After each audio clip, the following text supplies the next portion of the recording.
isifo senhliziyo lesi kungenzeka ngithi ngithandana nje nomuntu bese siyathelelana ngaso siyisifo sithelelanayo yini sibiza ukuthi there are non-communicable diseases yes okusho ukuthi akusona isifo esisuka kumina size kuwena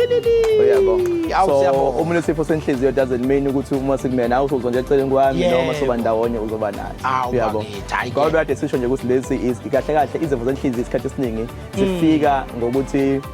mhlawumbe impilo kade uyiphila isiphi sini yabo so ama risk factors akhona isikhathi esiningi kade sikhuluma ngawo earlier on ukuthi ilezo zinto ezenzayo edala ukuthi ube nenkinga yenhliziyo kuyenzeka kodwa ke kwesinye isikhathi thola ukuthi mhlawumbe uphila impilo right uthola ukuthi mhlawumbe ayikho inkinga ekhona kanti emva kwakho la uzalwa khona kunabantu mhlawumbe abake babe nenkinga yenhliziyo isikhathi esiningi abantu abamsuka ne-BP noshukela kusuka ikhona mhlawumbe emndenini oyabo uzalo okwakuba khona ukuthi no khona umuntu wasekhaya onaso leso sifo lokho kuyakwenza ukuthi ube sengcupheni ukuthi ungasithola it doesn't mean uzoba naso but kenza usengcupheni okusho ukuthi should it happen ukuthi mhlawumbe impilo yakho awusaphile ngendlela efanele then amathuba ukuthi wena ube naso sifo abaphezulu